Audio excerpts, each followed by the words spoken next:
Welcome to a deep dive into lifespan by Dr. David A. Sinclair.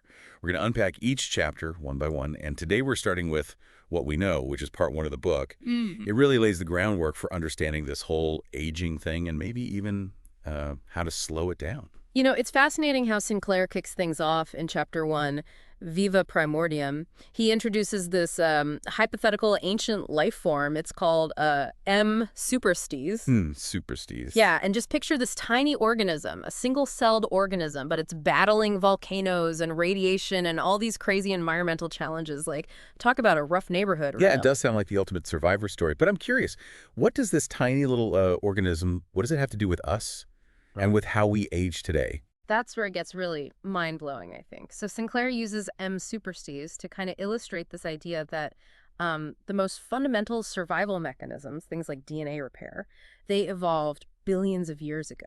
And he argues that those ancient circuits are still within us, influencing how we age today. So it's like we're carrying, the legacy of those primordial survival struggles in our very DNA. So you're saying that our bodies are essentially programmed to survive and repair damage based on this, like, ancient blueprint. Exactly.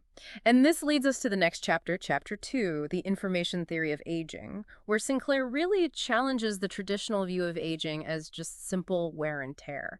He proposes that it's more about a decline in our body's ability to read and interpret genetic information. It's like imagine an old DVD player. Okay. The DVD itself might be perfectly fine, Right. but if that player can't read it properly, you start getting glitches and things go wrong. Okay, I see where you're going with this analogy. So in our bodies, what's the DVD player?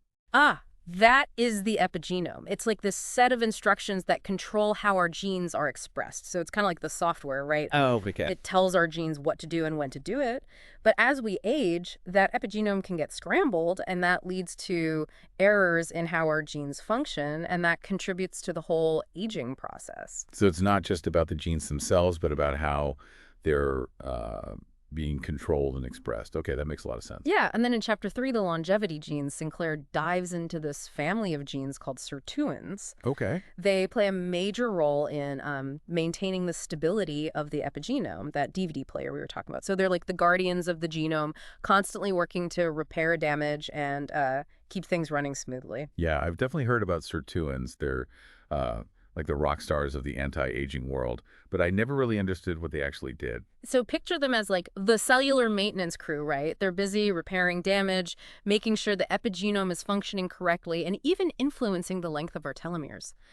Oh, right, telomeres. Those are the protective caps on our chromosomes that shorten as we age. Exactly. And the fact that sirtuins can actually influence their length really suggests that they play a key role in how fast or slow we age at the cellular level. That's really interesting. So boosting these sirtuins, could that be the key to slowing down the aging process? Like, at least at the cellular level, this is getting really fascinating. It is. And in the next part of our deep dive, we're going to explore how Sinclair suggests we can actually influence these longevity genes and potentially slow down aging. Stay tuned. All right, so we've got the basics, right? Like aging, maybe it's not just this inevitable decline, but something we can actually influence with these ancient survival circuits in our epigenome. But how do we actually, put this knowledge to use? What can we do to tap into those longevity mechanisms? Well, that's where part two of Lifespan gets really practical. It's called How to Slow Aging. In chapter four, A Survival Guide to the 21st Century, that's where he really dives into the lifestyle interventions that can activate our longevity genes. And you might be surprised to hear that some of these involve embracing a little bit of stress. Stress. I thought stress was like the enemy of good health. Doesn't it make us age faster? Well, chronic stress, yeah, for sure. That's definitely not good. But Sinclair's argument is that certain types of mild stress, temporary stress, can actually be beneficial. Think of it as giving your body a little nudge, just to activate those survival circuits. Okay, I'm listening. So what kind of stress are we talking about here? Things like calorie restriction or intermittent fasting, exercise, even exposure to cold temperatures. These mild stressors can signal to your body that it needs to be more resourceful, more resilient. It's like a wake-up call to your cells, reminding them of their ancient survival instincts. So, like, we're tricking our bodies into thinking they're back in the primordial soup, Yeah. having to fight for survival. Exactly. And that can trigger a whole cascade of beneficial effects, like boosting sirtuin activity, improving DNA repair, even enhancing cellular energy production. Wow. Sinclair also talks about how some common healthy habits might actually be counterproductive for longevity, like eating a lot of protein, for example. That one kind of surprised me. Yeah, well, that's because eating too much protein, especially an amino acid called leucine, it can actually activate this pathway called mTOR. And that pathway is involved in cell growth and metabolism. So it's like telling your body that resources are abundant. There's no need to activate those survival mechanisms. Oh, I see. So it's like a trade-off, building muscle in the short term versus maybe activating longevity pathways in the long term. You got it. It's all about finding that balance, right? And in Chapter 5, The Chemicals of Life, Sinclair takes us into this world of longevity molecules. These are compounds that can actually mimic the effects of calorie restriction and other stressors. So it's like activating those survival mechanisms, but without making drastic lifestyle changes. This is where it starts to feel like we're getting into, like, science fiction. So tell me more about these longevity molecules. What are we talking about? Well, Sinclair talks about several promising candidates, including rapamycin, metformin, resveratrol, and NAD boosters. They work in different ways, but they all share this ability to activate longevity pathways and potentially slow down aging. Okay, let's start with rapamycin. I know that one's been getting a lot of buzz lately. It's been shown to extend lifespan in different organisms, but I've also heard it can have some downsides. Right, rapamycin was originally developed as an immunosuppressant drug, to prevent organ rejection after transplants. But research has shown that it can also extend lifespan in a variety of organisms, from yeast to mice, by inhibiting that mTOR pathway we were just talking about. Oh, okay. So it's basically tricking the body into thinking it's experiencing scarcity, even if it's surrounded by abundance. Yeah, exactly. But it's important to note that rapamycin does have potential side effects, so that's why it's not widely prescribed for anti-aging just yet. Okay. How about metformin? That's a widely used diabetes drug, right? Yep, metformin has been safely used for decades to treat type 2 diabetes. And what's really cool is that studies have shown it also has a bunch of other potential benefits, including reducing the risk of cancer and heart disease. So is metformin working through those same longevity pathways? While we don't know the exact mechanisms yet, it seems like metformin activates AMPK, which is an enzyme involved in energy regulation and stress response. And that might contribute to its longevity promoting effects. Gotcha. So both rapamycin and metformin are targeting these like key cellular pathways that control how our bodies respond to stress and resource availability. What about resveratrol? That's the one found in red wine, right? Does this mean a glass of red wine a day really can keep the doctor away? Well, resveratrol is a plant compound found in grapes, red wine, and other foods. It acts as an antioxidant and has been linked to various health benefits. And Sinclair's research suggests that it can activate sirtuins, those longevity genes we talked about before. Oh, so maybe there is some truth to that red wine hype. Maybe. More research is needed to really confirm the benefits, but the possibility of resveratrol activating sirtuins is pretty intriguing. Okay, and last but not least, we have NAD boosters. So, what is NAD and why is it so important for aging? NAD stands for nicotinamide adenine dinucleotide. It's a coenzyme, and you find it in all living cells. It plays a critical role in energy metabolism and DNA repair. Those processes that decline as we get older. Yeah, unfortunately. So, boosting NAD levels could potentially help slow down those age-related declines. I remember reading in Lifespan that boosting NAD levels might have even restored fertility in aging horses. Are we talking about a real-life fountain of youth here? Well, we're not quite there yet, but there's growing evidence that boosting NAD levels can have a positive impact on aging. Sinclair and his team have shown that boosting NAD levels can actually rejuvenate mitochondria, which are the powerhouses of our cells, in aged mice. And there are even human clinical trials happening now to see if NAD boosters can have similar effects in people. It's amazing to think that we might be on the verge of developing therapies that can not only slow down aging, but maybe even reverse some of its effects. It's a really exciting time to be in aging research.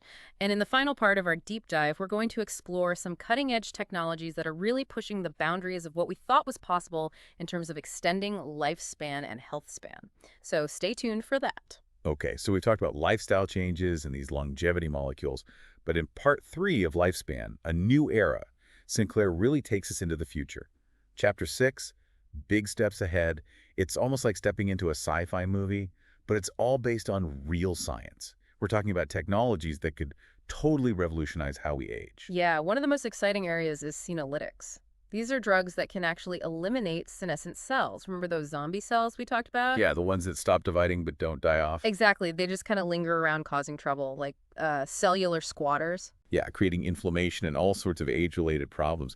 So how do these senolytics work? Do they, like, evict those unwanted cellular guests? That's a great way to put it. Senolytics specifically target and eliminate those senescent cells, clearing out the cellular debris and potentially rejuvenating tissues.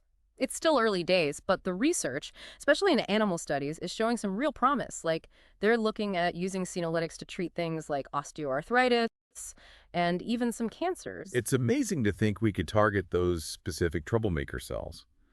But then Sinclair takes things even further with this concept of epigenetic reprogramming.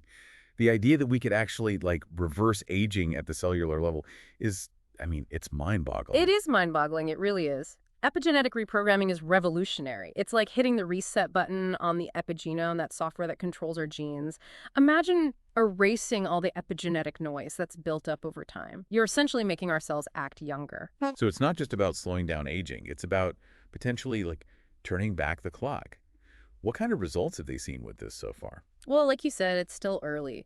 But Sinclair and his team, they've had some pretty remarkable results in animal studies.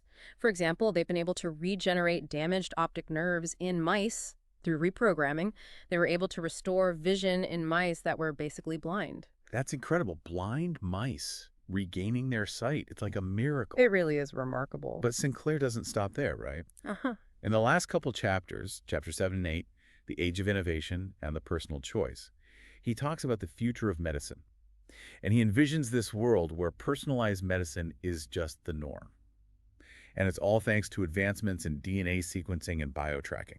Exactly. Just imagine, in the future, your doctor could have this deep understanding of your unique genetic makeup. They would know your health history, your lifestyle, all the factors that contribute to your aging process. And with all that knowledge, they could personalize treatments, lifestyle advice, and preventive measures just for you to optimize your health span and lifespan. That's what I found so fascinating about lifespan. It's not just about living longer, it's about living better. Sinclair really emphasizes this idea of extending health span, that period of life where we're free from disease and disability. Absolutely. The goal is not just to add years to our lives, but to add life to our years. And Sinclair believes that if we can achieve this, it'll have a profound impact on everything, how we structure society, how we work, elder care, everything. You know, it really makes you think about the possibilities and how we might need to adapt as a society to embrace those changes. Sinclair ends lifespan with a really powerful message. We need to embrace these possibilities. We need to invest in the research that's going to get us there, and we need to prepare for all the challenges and opportunities that are coming. This isn't just about living longer. It's about making the most of the time we have. He leaves us with this really thought-provoking question. He says, if we could add decades of healthy life, how would you spend those extra years? It's a question I think we all need to be asking ourselves. It is. This deep dive into lifespan has been an amazing journey. So much incredible science, mind-blowing possibilities, and questions that really make you stop and think about the future. We hope you've enjoyed exploring these ideas with us and that you're leaving with a little bit of curiosity and maybe even some excitement about what the future holds. Thanks for joining us.